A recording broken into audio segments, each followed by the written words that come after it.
We often speak about leaders of metal, and today we are going to do exactly that. As someone who has connected the dots and has gone strength to strength to building the vision of India's one of the largest organization, he is a leader who people look up to not only in his organization but beyond. My today's guest is the very special Rohit Pathak, CEO of Birla Copper. Hindalco's copper division operates one of the largest single location custom copper melters in the world. Hindalco produces copper cathodes, continuous cast rods in various sizes. Birla Copper is used in the manufacture of continuous copper rods for wires, cables and transformation industry, and copper tubes for consumer durable goods and other applications in the form of alloys and sheets. Marksman Daily presents C-Suite Conversations. So, very warm welcome to C-Suite Conversation, and thank you so much for making time for us. Thank you so much. Pleasure to be here. So, Rohit, we've seen massive number of followers on LinkedIn, and while we know that you take up mentorship lessons, what is that one thing that you get to learn from people? So look, I think before I answer that question, let me tell you how this happened. Over the last several years, I realized I've come to a place where I've learned a lot over the years. And as I interact with some of the young folks, I realize that they at times don't get enough inputs from people who are senior enough. They end up actually getting inputs from people who are one or two batches of senior whom they know. And while useful, at times may not be the best balanced advice for many of them. And hence I started spending a lot more time with people. By the way, I spend time not just with the youngsters but also across tenures, because I think everyone requires someone to give a different perspective when they get stuck.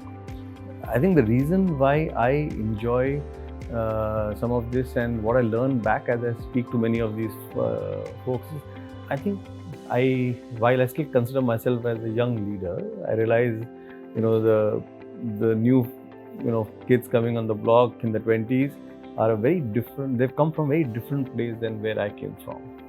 And hence to me, I think one, it's very important to understand their perspective and what's going on in their mind. When they ask the questions what they are facing is a very important perspective for me to get, to be able to then lead a workforce. So I think the one perspective which I learned from, I think one of the conversations I had, not from one of the leaders, was, look, historically we always looked at people as resources, and that's why it's called human resources as a function. But today's generation that is coming up is more resourceful, and it's for companies to create an environment where their resourcefulness can be deployed fully. And hence the attitude you need to have with them is very different to really take out the best potential. Historically, 20, 30 years ago, when people came in, they said, okay, tell me what to do. Right? Today, people come because saying, look, I have come here to create an impact. If you are not giving me the platform, I'll go somewhere else. Yeah. Their horizon is different, the reason why they're working is different. And hence, I think it's very important grounding for me as a leader to get when I speak to these youngsters. And I think some of the stuff they're doing is very exciting, right? You're saying people management is a key aspect also. I think that's the only job leaders have. Totally, yeah. As a leader, I always sort of say, as CEO historically was Chief Executive Officer, but today it is Chief Engagement Officer. It is Chief Enablement or yes. Empowerment Officer. Yes, totally. And I think what the last 2-3 years have taught is also Chief Empathetic Officer. Right? These are the 3 E's that you need to focus on. The rest all, if you're recruited well, they will do their job. Learn and grow. The new abbreviation for CEO is Chief Emotional Officer. How do you think emotional intelligence play an important role? So look, my style is I'm fairly high on EQ. It's something which has governed my decisions in life. And I think it plays an important role. Yes, we can always say at work, don't bring emotions here. But I think finally we are humans, right? We are not robots. There has to be a balance. And hopefully we will not get into a world where we are governed by AI. Right? AI is for us to use and not for it to use us. Totally. And hence to me, I think emotions plays an important role. As a group, ABG, we put a high value on people and people values. It's a big part of our culture, and that's one of the reasons why I love working here. And I think we have to use the emotion. If people are emotionally in a good place, they know you are cared for. By the way, it's not big about going soft on people, right? You can be tough with your teams, but as long as they know you care for them, what you're doing is for their best interest, they will have that emotional security. And the intention is right. Yes. So I think that plays a big role. Totally. So let's get to understand what Rohit Pathak is, not in your role, but you as a person. So what do you do on your day offs?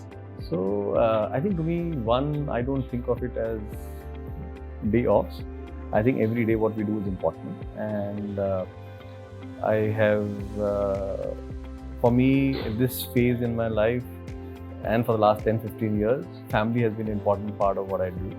A lot of my decisions on career have also been governed by what I wanted in my overall family life, and hence I do take a lot of time to spend with my children, with my wife, with my parents, and extended family, because I think that to me is what I enjoy doing most. Right? And to me, what I do with them is my hobby. In terms of, so I don't have a hobby which I pursue, but it's more how I spend time with them, what they want to do, which excites me. So I spend a lot of time with them. Children are growing up, so I spend a lot of time with them. And I think to me, that's what life is about, right? I think we've got this human form to connect with people and make a difference. Livelihood happens to be a necessity, but life is more important, and I think that's what I try to focus on.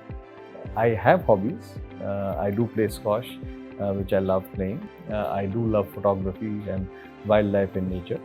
So fortunately, the family does too. So when we get time, we try and spend as much of time To in travel nature. while clicking Yes. photographs, and that is how it's balanced. Yes.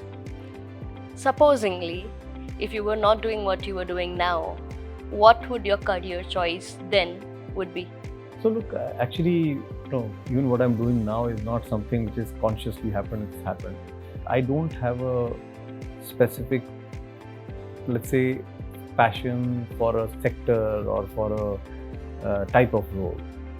The thing I focus on is, can I make a difference wherever I am? Fortunately, I've worked hard and I've got the right values, because of which I've been able to make an impact where I've been, and hence, I have not shifted too many jobs. I've just made one switch from McKinsey to ABG, which was driven by lifestyle and wanting to have a work-life balance. And then things have just happened the way it has happened.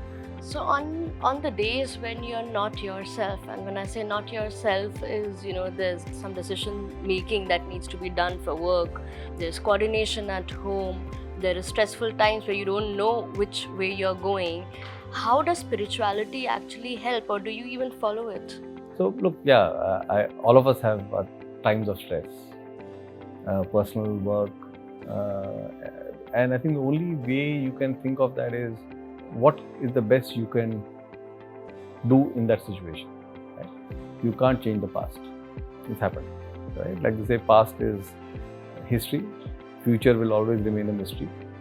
The only thing you have is what you do with now, which is the present, right? And hence, what you do today is the only thing you really can make a difference on. So I try and focus on that. Yes, worries keep coming. You look at what if, and all those thoughts come, but I've learned in my own way to handle that. I won't say I'm spiritual, but I think, yes, I'm very grounded. I had a good overall, I would say, spiritual experience at home as I grew up. My father, my grandmother, and the environment at home was very rooted in basic spirituality, right? Not in the religious terms, but in spiritual terms, which has helped Even me a how lot. it is to have a conversation or treat people with respect. yeah. I think that also comes with Exactly. the value system of Exactly. spirituality. Yes. Great. My last question to you, I Sure. won't take much time. What would be your giveaway when it comes to giving one suggestion to the youth watching this interview? So I think, look, the next decade or two will be a fantastic opportunity in India. While some of the exciting startup, e-com type roles may sound interesting, I think a big difference we can make in manufacturing in the next decade or two, and that can reshape how India as a country positions itself in the coming decades. So I think one, it's going to be a very exciting space. Second, yes, it is a little bit of an old school setup at the moment, but I think if the young generation comes in, they can help make this more contemporary, make this more forward-looking, and make the difference that the Indian manufacturing sector requires. So hence, come in, make your own mark, make India proud, and do well for the country to take us out and make us a top 3, top 2 economy in the world. Totally. For the ones listening, I'm sure they will take your opinion and do what is required. Thank you so much for your time. Thank you. Thank you. So this was our conversation with Mr. Rohit Pathak. He is simple, humble and open to ideas across all the people in the organization. I hope you get to learn from him as much as I did today. Look forward to seeing you in our next episode of C-Suite Conversations.